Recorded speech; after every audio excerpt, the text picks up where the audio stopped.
Thank you. Well, let me just start out by saying I was listening on the news before I came in. I hope all the protesters that came here to scream at us left with Ted, because he did a good job with them. And so anyway, I appreciate it. Thank you very much. I'm honored to appear here before you at this uncertain time in our country's history. You know, with all this fighting that's going on in Washington these days, my biggest fear is that we're losing focus on the biggest issues facing our country. And that's the growing sense by so many people across this country that we are losing control of it. That we are losing control of our nation, and more importantly, that we are losing what we've come to know as the American dream. Why do people feel this way? Well, because millions of them have been out of a job for months and maybe years at a time. Because millions more are trapped in jobs that, quite frankly, don't pay enough to live off of. By the way, when these people hear on the news that the economy is recovering, when they hear on the news that unemployment is down 0.1% somewhere, it makes them angry. Because maybe Wall Street has recovered, but for millions of Americans, they're still stuck with jobs that do not pay enough to make ends meet. And making all this worse, by the way, is that while their paychecks are stable or going down, their bills keep going up. Ask single parents and working families how much they're paying every month for child care. Ask the thousands upon thousands of students who are saddled with student loan debt.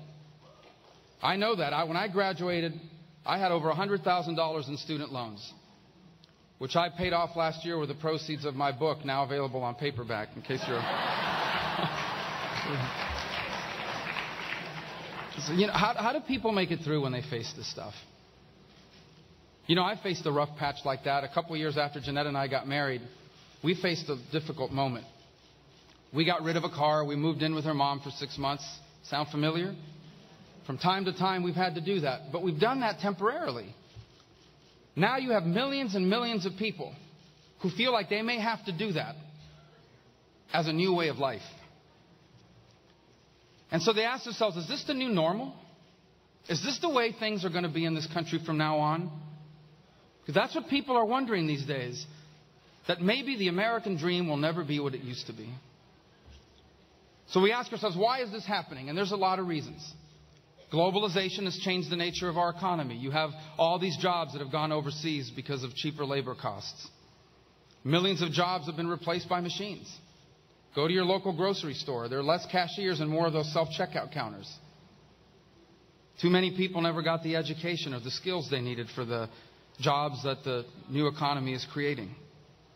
And big government is keeping our economy from creating the new middle-class jobs that people desperately need to live the kind of life they want. All these things are contributing to our challenges. But one of the major causes of it, I think, does not get enough attention. And that is the fundamental truth that you cannot have a strong economy if it is not built on strong values. And no one has these values. These values have to be taught. And the government can't teach them. These values have to be taught by strong families, and they have to be reinforced by institutions like churches and synagogues, coaches and mentors, by civil society. But we have countless children in this country today that are not being taught these values.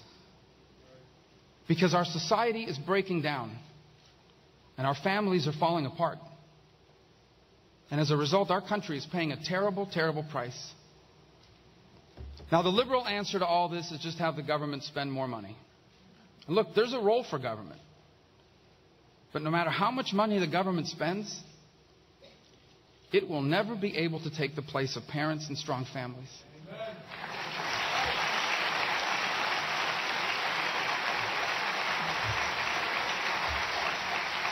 Children born into broken families with no access to positive role models and bombarded by a popular culture that glamorizes violence and irresponsibility, these children are going to struggle to succeed no matter how much government spends. And this is a serious problem. Millions of our people are going to be left behind if we do not fix this. So what can those of us in public service do about all this? The first thing we have to do is we must empower parents and we must empower civil society. And that's why I believe, as most of you do, that every single parent in America has the right and should have the opportunity to send their children to the school of their choice.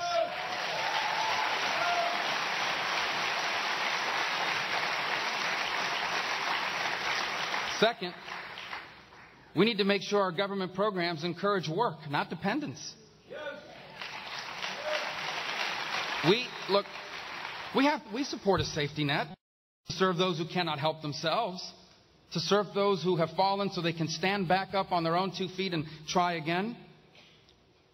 But our people want jobs. They don't want a safety net as a way of life. That's why these programs need to be reformed, so that these programs encourage work and encourage education. And they need to be reformed to make sure that they do not punish parents if they decide to get married.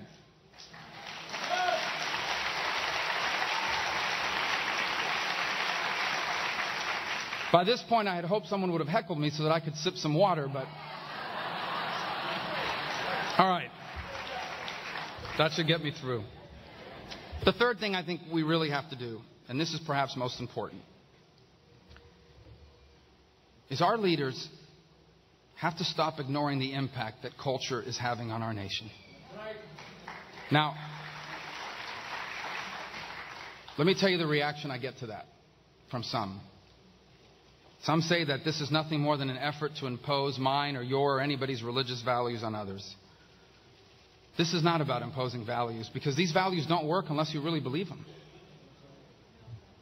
And I've also been lectured, as many of you have, about how we need to stop talking about social issues if we want to win elections. But if we're serious about saving the American dream, we can't stop talking about these issues. We can't stop talking about the importance of our values and our culture. We can't stop talking about them because the moral well-being of our people is directly linked to their economic well-being. But today we see a rising tide of intolerance in America. Intolerance towards those who cherish these values. In this country, we still have millions of people who try to live by these values. Traditional values they cherish: hard work, responsibility, self-control, the belief that life does not revolve around us. Who's harmed by these values? How does promoting these values hurt anyone? The millions of Americans who share these values are tired of being constantly told that they need to keep their opinions to themselves.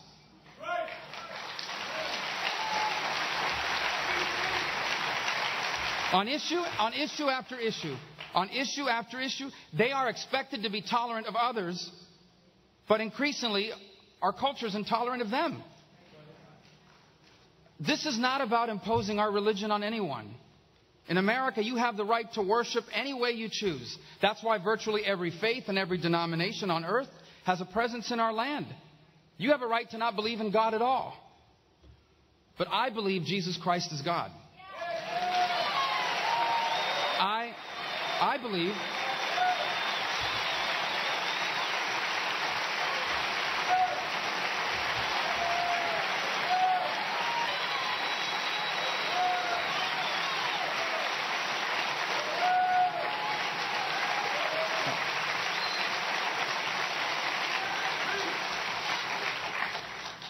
I believe He loves every single human being that has ever lived, no matter what they have done, even if they don't believe in Him.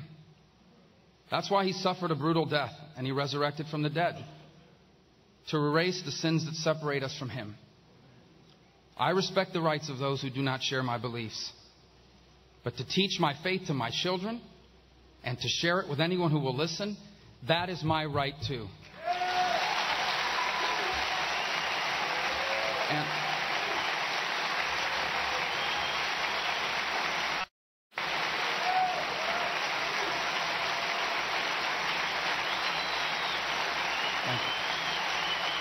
And in this country of ours, we have the right to our own beliefs and the responsibility to respect the differing views of others.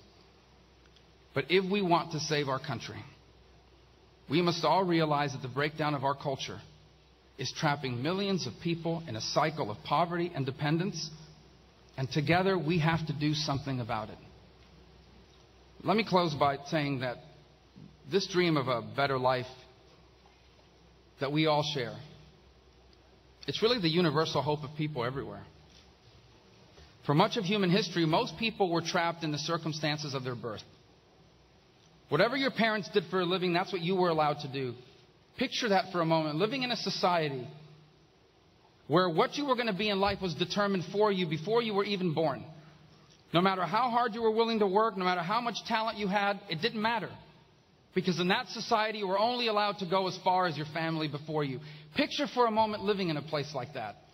As Americans, that's unimaginable to us. But that's been the human condition for almost all of human history. But America's special. Because here, this nation was founded on a powerful and eternal truth.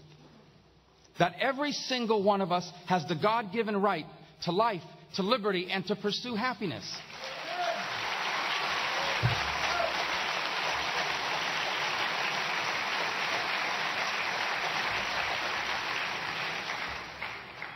And that's why my parents came here. That's why my parents came here. Because it was the only place on earth where people like them, born poor and disconnected from power, could achieve a better life. To be rewarded for your work and to be able to leave your children better off for yourself. This is what we call the American dream. It is our identity as a people, and it is what makes this country exceptional. I say this to you because I know so many of you are discouraged. I know so many people around this country are discouraged by the direction our nation is headed. I know so many of you are deeply disappointed at the way the last election turned out. And I know that many of you are increasingly scared that maybe we have lost or are losing our country. But you cannot give up on America. You cannot give up on the American dream. We cannot allow our fears and our disappointments to lead us into silence and into inaction. Because this country that God has blessed us with, it is worth fighting for.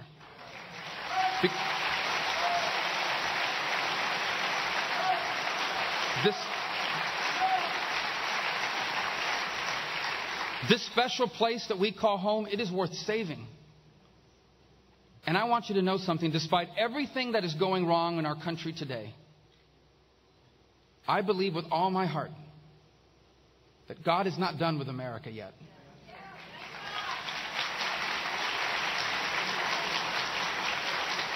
I believe with all my heart that God still destines for us an even better future and the opportunity to continue to serve as an inspiration to the world. And so I would just close by saying we need to continue to pray that God will give us the wisdom and the strength we will need to restore this nation and to save the American dream. Thank you very much. Thank you.